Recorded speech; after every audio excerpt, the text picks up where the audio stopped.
Well, let's get to it. You're doing Deck the Hall Ball. That is true. That's the rumor. Oh, there's no rumor. Tickets are going on sale.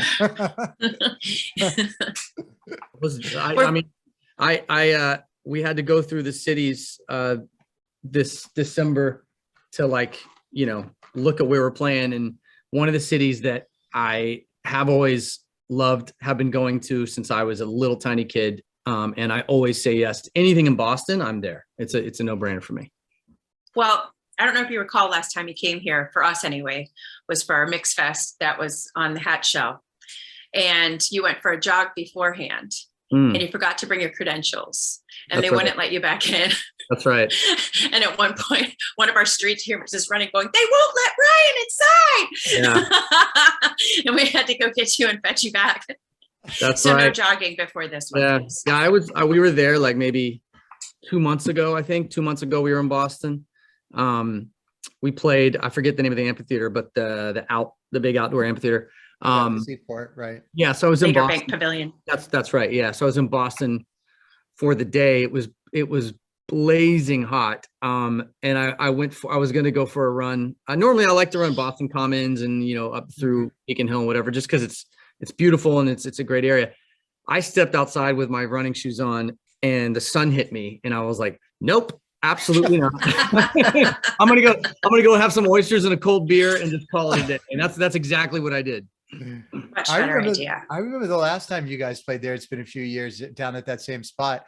And you guys had little motorcycles that you were running around town that you had on tour with you. Yep, the Honda Ruckuses. Yeah. And I just remember thinking what a terrible idea that is and how your managers were like, "Oh, sure, go run around town on these little mini motorcycles through Boston."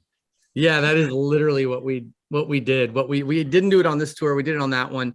I think nobody, because those Ruckuses are so low profile to the street. And here's the thing, they go fast enough to kill you. So the reality is they're dangerous, but it's not so much that you're going to die from falling off. You're going to die from whatever hits you. Because they're motorcycles in general, probably not the best idea. For some reason, when you get on these little janky scooters, you think they're like, we tell ourselves they're safer. And yeah, I got caught on the highway, accidentally went on an off ramp in Boston. And ended up on the highway. And I'll never forget that. That was terrifying. I was like, I'm not supposed to be here. This thing only goes 35 miles an hour. So like, I was going to say, I don't think it's legal for the highway. No, it's not. It's happened maybe once or twice, but Boston was the first time it happened. I pulled over and I just used the shoulder as my lane. Basically, I was trying to go to, where was I trying to go? I forget what part of town I was trying to go to, but I was trying to get to a different part of town. I was trying to go to Camden and I looked at the Google Maps. I was like, okay, sure. And then before I knew it, I was on the highway and it sucked. Can you imagine if you had gone viral? I think I just saw Ryan Tedder from OneRepublic riding the wrong way on the highway on a motor scooter. Yeah. Yeah. It was, that was touch and go. I mean, I'll tell you what though, we've rented scooters in Paris and places like that. You talk about absolute insanity, madness, because everybody's passing you. They're zipping in between cars. Europe is such a scooter. In Asia, you got like 7-year-olds driving Vespas. It's just it's the craziest thing. All right, enough motorcycle talk. Let's talk about some music for a minute. Let's do it. I Ain't Worried. Congratulations. I mean, just wow, what a great song. What an awesome hook. And it's so funny to me because when you hear that song, like that whistle immediately just grabs you right in and the hook is fantastic. But I feel like it is so hard now to be able to know if a song is going to do it. I feel like I can remember the first time I heard Leona Lewis. Yeah. Right. Bleeding Love. And I was like, oh my gosh, this song is like #1 song. I have no idea anymore. Do you feel the same way when you're releasing songs? It is. It's funny that you're the first, radio personality to bring this up to me. What you just landed on is probably the single most common topic in every writing session in music today. And in every record label. A&Rs who spent 20 years working in labels, picking hits, they'll tell me their ears don't work. It's that their ears still work, but the entire system is broken. The kind of where music is at right now from a creative standpoint is the most difficult in 19 years of doing this. It is the single hardest it has ever been to actually have a hit record in 2022, because you are, and the only people that can relate with me on that are people who've been in the music world for at least a decade. Because to your point, Bleeding Love, Leona Lewis, or Ellie Goulding, Burn, or, you know, I mean, I can point to other instances of other artists and songs that I've had that all it took was everyone hearing it going, yeah, well, that's a hit. That's going to work. It's going to work because you promote it, they do television, and then everybody sees it on TV and goes, oh, that exists. I like it. I'm going to go to iTunes. I'm going to request it at radio now. The whole world could only watch 2 or 3 things. And that's what's changed in the last, call it 3 years, is there was a time where if you performed on Saturday Night Live, if the song was good, if the song was a hit and you did it on SNL, the next day, #1 iTunes, radio explodes, the whole world falls in love with it, because the world was far more mono-focused at that point. Lizzo performed About Damn Time. Now we all think of the song as a hit, but let me remind listeners and you guys, if you didn't know, that song died. It came out and died instantly. It was dead on arrival. It came out, was like in the 60s on Spotify and Apple. The next day it fell off the chart. They're pumping it at radio, but nobody cared. Nobody cared because the song wasn't viral. It hadn't gone on TikTok yet. And a week after the song came out, and this kind of summarizes my whole thesis about how weird it is right now and how lucky and grateful I am anytime we have anything happen now. The song, I heard it, I thought it was a hit. The label thought it was a hit. Everybody who heard About Damn Time was like, that's a hit. And of course, now you go, of course it is. Right. But listen, when it came out, it didn't work. And she did SNL, hosted it, performed it. The song went down the next day, down. And then here we are 10 days after the song comes out, and Lizzo starts teasing the next single on her socials, and the label pulled the plug and it was dead. And then 2 weeks to the day after it came out, this girl in her kitchen did a dance to the second verse. That's what went viral. And then 3 days later, the song was top 20 in the world, like that.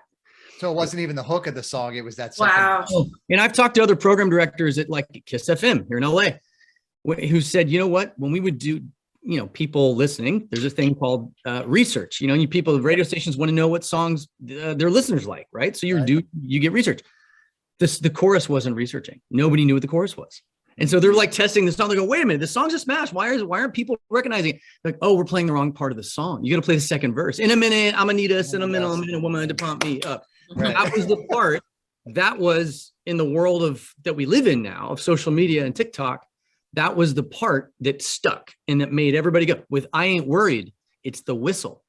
And in most cases, it's the whistle slowed down. If you go on TikTok and Instagram, everyone's using our song slowed down.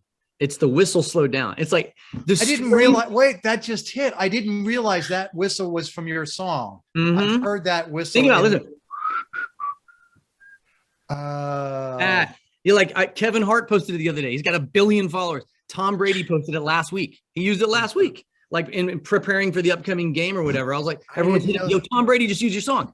You know, it's like, and it's the whistle slowed down. So like Steve Lacy, David, you know, Romantic Homicide or whatever it's called, Steve Lacy, Bad Habits. It's like, these are all examples of if I played you Bad Habits, and I love the song. If I played you guys that song as radio professionals with 10 other hit songs, very unlikely that you're going to pick Bad Habits and go, that's the one. Like, it doesn't sound, music has shifted so much. So you can't, what defines a hit now is no longer what's the best song, what's the catchiest song. It's what resonates with culture, like at the same time. And the way you measure that is very complicated. What's more complicated is how do you write for that? Like if you're a songwriter like me and you're an artist, you just go, you throw the playbook out, you literally just toss it in the air and just go, I'm just going to put out more songs and just keep writing and like kind of close my eyes, because you can't, the days of just bleeding love. Here's an artist that nobody knows in America, that no one's ever heard of, that happens to have a hit song that's not on socials. you can't have that again. Like, I don't know when the next, the Bleeding Love moments, I don't know that I'll have that as a writer, but anyway, clearly good question. You'll have a few thousand people here screaming and yelling, singing your words. So I think that'll do, at least for that day. At least for that day. And we do perform Bleeding Love now too, which is fun. Well, then there you go. Full circle moment. Let's talk about the concert. Let's talk about Boston. Let's do. So we've got some great acts you're going to be performing with. Is it always fun to meet new folks or folks that you've admired along the way and play with them? It is. It is. And it's always kind of like what's the term? Like a mixed bag. So I never know from city to city who's going to be there. You've got Andy Grammer, Dermot Kennedy, and a new band, the band Camino, are the 3 opening artists. I know Andy. We've done gigs with him before. I think we played San Francisco, a few other places. And Dermot Kennedy, I love, the Irish guy, right? Yes. Mm-hmm. Yeah, he's and they phenomenal. love him here. So yeah. I'm excited to, well, that makes sense, doesn't it? Well, he spent a lot of time busking here before he hit it big. Yeah. Wow. He busked a lot down at Copley. I didn't know that. Yeah. Incredible. I didn't realize he was busking down there. Yeah. Dermot's phenomenal. And we're on the same record label. So that's going to be like, everybody's been trying to get us to connect. So it's going to happen in Boston. That's awesome. Yeah. That's amazing. No, he's great. And hopefully, what's the date of the concert? December 10th of December. Okay. So it's going to be nice and chilly. It's going to be brisk. It's going to be a lovely December evening in Boston. It's going to be brisk. Right next to Fenway Park. Yeah, Fenway Park. Yeah, I'm not going to be driving a scooter. I'll tell you that much. But I'm looking forward to it. I'm gonna have to call ahead and book a dinner reservation. There's a couple restaurants in Boston I absolutely love. Where do you like just to let go? me know. Let me know. I'll do that. I will. Totally Yeah, North Side. Yeah, there's an Italian joint that I absolutely love. It's North End. Yeah. Mama Maria's North End. Yeah. Oh, love Mom. I took my wife there for our wedding anniversary. To Mama Maria's? Yes. It's great, isn't it? Yeah, it's awesome. Love Mama Maria's. I think a lot of Bostonians maybe don't go there because it's like, oh, that's in the more touristy Paul Revere section. So they think it's a tour spot. No, it's not. That place is like insane good. It is legit. It is. There you go, right, Mom. well, Welcome. Great to see you. Great to talk to you. And we can't wait to get you into town for the big show in December. Same. Looking forward to it. All right. Talk to you guys.